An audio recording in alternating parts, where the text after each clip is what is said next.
What is the truth about the Talmud? Is it a collection of evil, ugly books that spend much time blaspheming Jesus and condemning Gentiles to hell or painting Gentiles as inferior?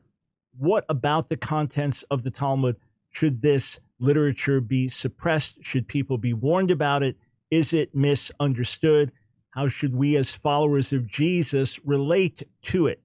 I want to do my best to address these statements in light of a lot of controversies that are swirling around today. All right.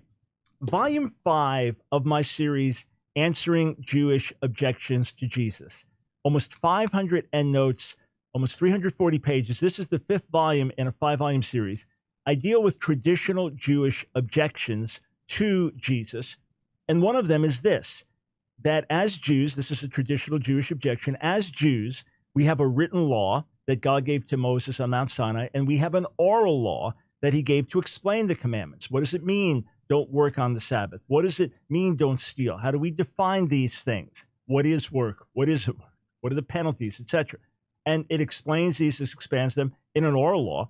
And traditional Jews believe that Moses then passed these traditions on and these principles of interpretation to Joshua, Joshua to the elders to the prophets, etc., all the way down to the time of Jesus. And then ultimately, a couple hundred years after the time of Jesus, these traditions developed further. They were put in writing. That becomes the Mishnah, becomes the Talmud, and ongoing Jewish literature since then. So the whole purpose of this volume is to explain why I reject the Talmudic tradition as being inspired by God or going back in an unbroken chain to Moses or being a valid interpretation of the written law. I have a whole volume. Maybe as a follower of Jesus today, I can say I've written about this in more depth than anyone else has, especially as a Jewish follower of Jesus. So this means that the authority structure of the rabbinic community, that the traditions they revere, many of them are beautiful, some of them are neutral, some of them I think are bad and stifling. But it means that we are on very different pages and that they see me as an outsider, all right? And that's why when I was preaching Jesus Yeshua in Israel this year, in Jerusalem, or actually last year, that's why I end up being surrounded by an angry crowd of religious Jews. And as I profess faith in Yeshua, the Messiah, some of them spitting on the ground because what they know about him is evil. What they know about him connects Christianity directly to the Holocaust. So I want them to know who he really is, but who they think he is very evil and ugly. And that's how they think of me. So I've been rejected. I've been spat in the face. I've been warned that I'd be strangled by an angry Orthodox Jew years back for preaching the gospel. Okay. So I'm not presenting things as if we're all on the same page. However, the Talmud is consistently misrepresented. The Talmud is consistently lied about. The Talmud is consistently misunderstood. And there's a fresh wave of this now, because of which a fresh wave of anti-Semitism is rising among even professing Christians. I've got some clips to show you. We're going to look at some Talmudic texts. So this is going to be an eye-opening time together. Let me take you to an article on the Jewish Virtual Library about the burning of the Talmud. And it's talking about Christian and Jewish relations. And it says, despite the massive restrictions imposed on the Jews by the church and the political, social, and economic spheres, and the attacks on the oral law by Christian theologians, the campaign to proscribe, so outlaw Jewish literature, was not launched until the 13th century. So traditional Jews, trying to keep their traditions and simply live in their own communities, were being harassed by the Catholic Church, by other Christian leaders. They were being criticized. There was pressure on them to convert, etc. And then finally, what happens is, as you get into the 13th century in France, there is a major campaign. There is a Jewish man converts to Catholicism. They now require a Jewish leader to debate him. And then after that, they burn thousands of copies of the Talmud. Now, they have to understand, this is before the printing press, okay? This is a massive, massive work of 20 volumes and thousands and thousands and thousands of pages. So to burn the Talmuds was a horrific thing to do. And other writings were burned as well. You said, but this is the church. This is the professing church. What are they doing burning literature? Even if they differ with it, even if they don't like what's in it, Why are they burning it? Well, it's heinous. It's one of the reasons that, excuse me, so many Jews have such a problem with Christianity. That religious Jews say, well, you've oppressed us, you've beaten us, you've persecuted us, you've killed us, you burned our sacred literature, and you're saying that you're following the Messiah, that you're following the Prince of Peace, that we should believe in your Savior. All he's done is hurt us and cursed us and persecuted us. That would be a Jewish perspective of history, the way the church has often treated the Jews. And they say, well, they all deserved it. That is the standard anti-Semitic lie. Yeah, just like the blacks deserve to be enslaved. Exactly. The same type of lies and dehumanizing of other people. All right, now, there is an extremist rabbi, a fringe rabbi in Israel, whose views would be categorically denounced by the vast majority of rabbis in Israel and by virtually every secular Israeli. Here's what happened. The Talmuds were burned in front of the cathedral in Notre Dame.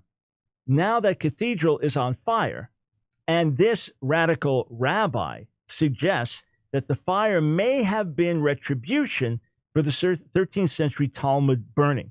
So Shlomo Aviner, who moved to Israel from France in the 60s, suggests that the fire that gutted the iconic church may have been divine retribution for the burning of Jewish manuscripts in 1242.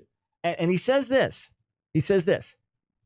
It's wrong to go burn a synagogue down, but we don't have to burn a church down, but we don't have to feel sad about it. We don't have to feel sad. And this might be divine retribution. He's radical, fringe, and listen to me, as clear as I can be. There are radical, fringe Jewish fundamentalists who are dangerous, just like there are radical, fringe Christian fundamentalists who are dangerous, and a whole lot of radical fundamentalist Islamists who are dangerous. They exist in every religion. They exist in the Hindu religion as well. So this rabbi's views are ugly and to be renounced, and they have been by other Israelis and Jews who react with horror to hearing something like that. However, if you've got it in for the Jews, if you are believing anti-Semitic lies and think that you are now crusading for Christian truth, you're going to buy right into this and use this as a provocation to further point that the Jews.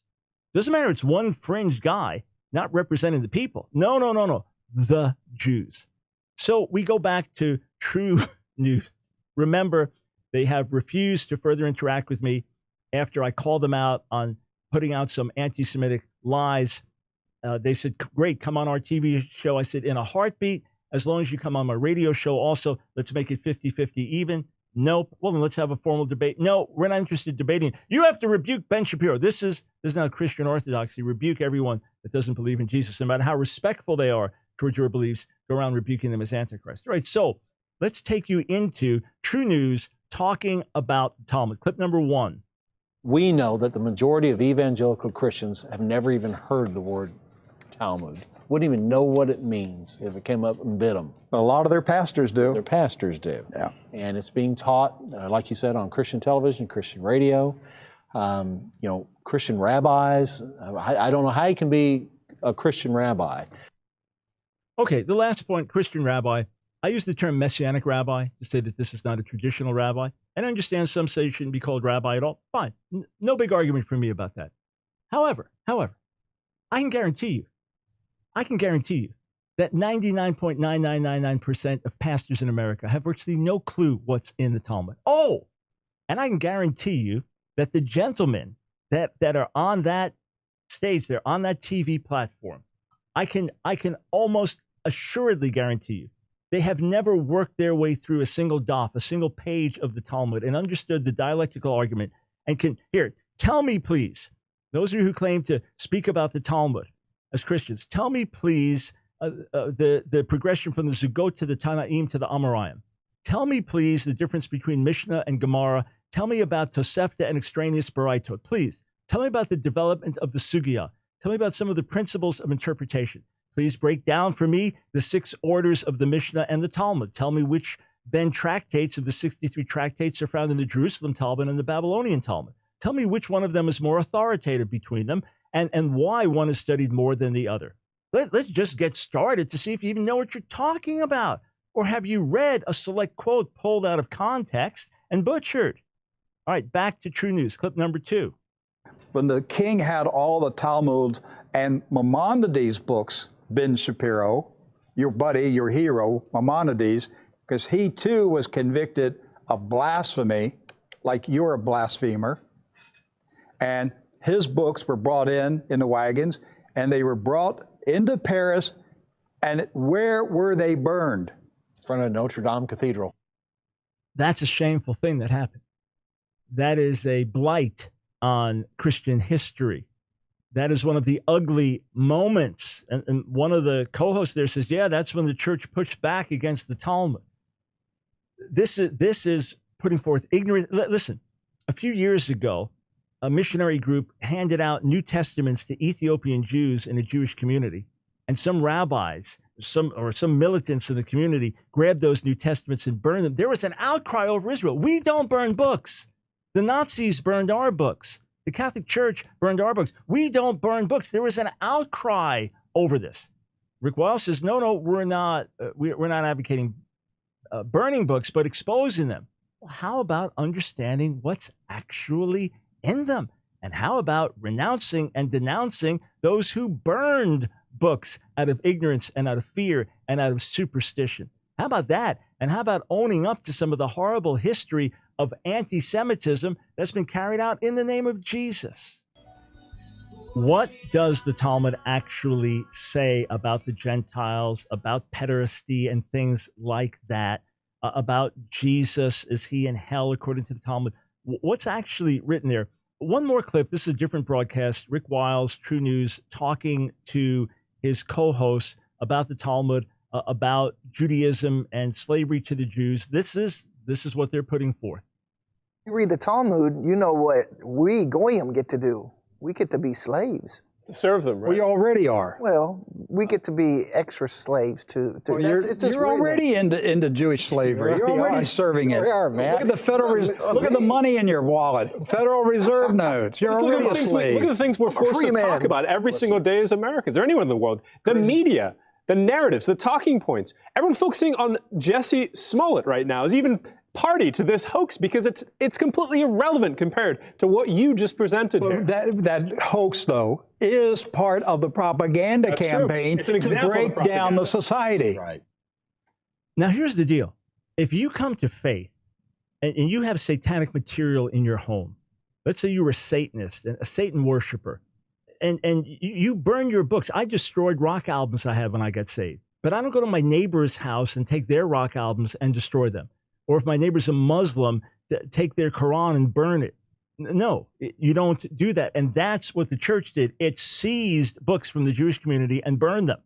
Oh, but those books say that the Gentiles are just going to be slaves to the Jews, and we're all slaves to the Jews now. That's the kind of nonsense that's being put forward. So what does the Talmud actually say? And again, it's a massive series of books, and it's massively complex, and there are all kinds of things quoted in there that get misunderstood and taken out of context. So there's an Israeli, he's an atheist himself, and he goes around interviewing other Israelis, asking questions. So he's asking them questions about, does the Talmud teach certain things? Here he's talking to a religious Jewish woman. It's all religious Jews he's talking to. Here he's talking to a religious Jewish woman. Let's watch what happens.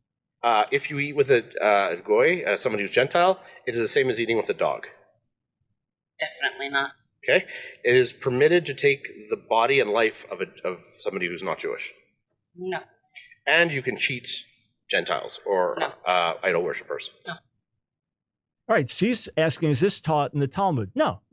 So now he sits down with an ultra-Orthodox rabbi in the midst of his study and all of his books, and he's going to ask him these questions. Let's listen to what the rabbi has to say. The phrase in the Talmud is not the word non-Jews. The phrase in the Talmud is those who worship stars. Now, that's a technical term that is not necessarily synonymous with non-Jews. It refers primarily to pagans and idol worshippers. So one idea that we need to understand is that non-Jews that are monotheistic, non-Jews that are committed to the idea of one God and ethical morality are not subsumed under that negative connotation. Isn't that interesting? The Talmud does not make a certain statement about Gentiles in general, but about idol worshipers. That's the difference. So what about how far does this go? What does Jewish literature actually say about this? Let's listen to another clip from the same rabbi. So Akum is an abbreviation. Akum is Oved Kochavim Umazalot. Yeah. A worshiper of stars and planets.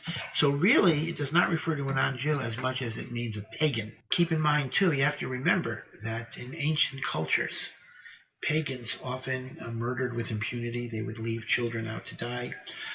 Their morality was very, very lax. In ancient Greece and Rome, religion was not perceived as having a connection to morality. In fact, the Greek gods themselves were highly immoral characters.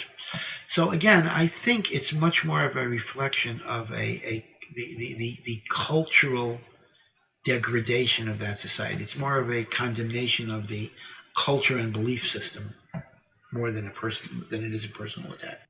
He even goes on to say that even if a Jewish soul starts on a higher plane than a Gentile soul because of divine calling, God calling Israel, he said, even if that was the case, he said it could well be that a Mother Teresa is far more holy than a Jew.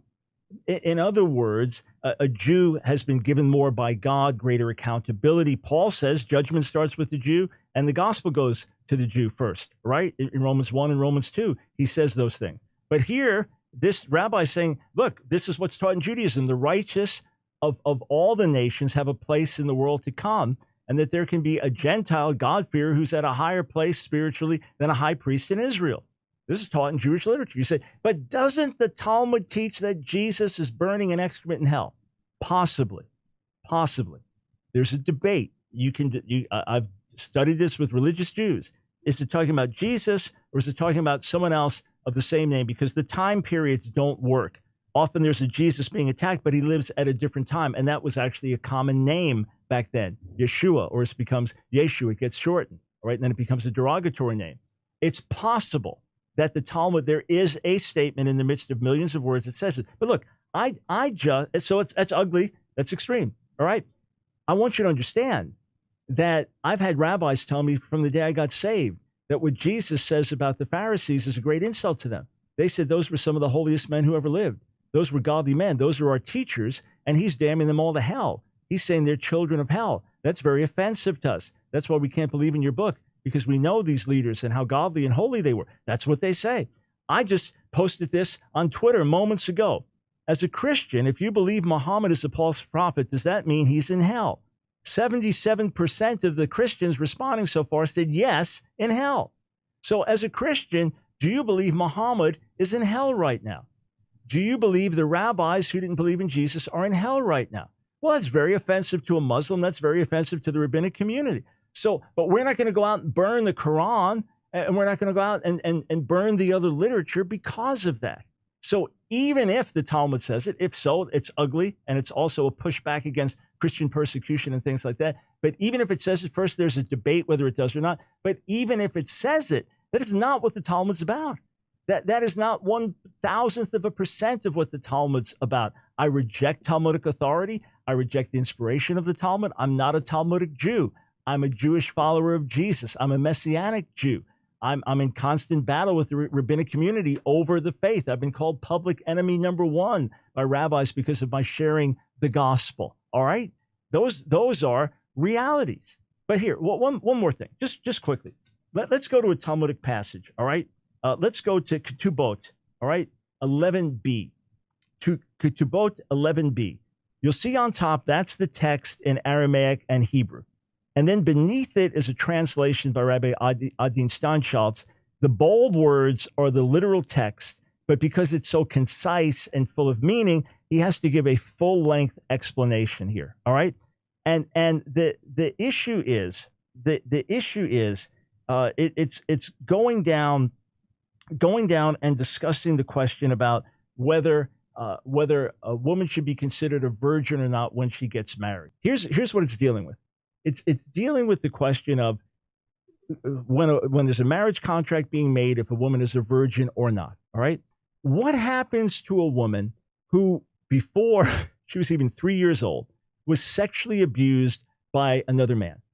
What happens to that? And it says it's nothing. It's no, this is what does it mean? It means she's still considered a virgin. That the rabbinic view is a merciful view, that rather than saying this girl who was abused before she was 3 years old should no longer be considered a virgin. She didn't commit a crime. She didn't sin. She didn't go sleep with somebody. So it's considered nothing. It's just like it says, if she was broken by a piece of wood, okay, that's all that says. It doesn't say the thing is no. Throughout the Talmud, there's all law after law after law about sexual relations. Go meet an ultra-Orthodox rabbi as a woman and go to shake his hand. He pulls his hand back. He's not allowed to touch another woman. All right, go walking through an ultra-Orthodox area in Israel as a woman. Maybe you're wearing shorts and a shirt. You won't be allowed in there. No, you got to be totally covered up. Why? Because there's principles of modesty and things like that are actively taught. Here, we're told, no, according to Talmud, a guy could marry off a girl at 3 and then start having sex with her. Okay, Kedushin, 81b in the Talmud, okay? And here, I'll just read to you some of the relevant English. Rabbi Elazar, it is prohibited for a man to betroth his daughter when she is a minor until she grows up and says, I want to marry so-and-so. Otherwise, she might reject the designated husband and ultimately sin by committing adultery. So here the Talmud is saying, look, if you force somebody into a marriage that they don't consent to, they may end up revolting against that, rejecting that person, committing adultery. So you do not, this is what the Talmud teaches. Yes, but I read something else. That's why you need to sit and look at the rabbinic commentaries. That's why you need to sit and look at the further background. That's why you need to sit and understand it. Once again, I am not a Talmudic Jew. I 1,000 to 1 prefer the writings of the New Testament to the writings of the Talmud or the Mishnah. There are beautiful traditions in there. There are fascinating interpretations in there. There are things with some wonderful background that give us insight into Jewish beliefs and customs that would have been prevalent in Jesus' day. But for the most part, it's legalese. For the most part, it's brilliant. It takes a lifetime to learn it. And it's saying, hey, God gave us these laws. We got to understand every little last detail. I respect the spirit behind it, but I differ. I say God's given us a new and better covenant in Yeshua. But let's not misrepresent it and get worked up into burning Talmuds again today.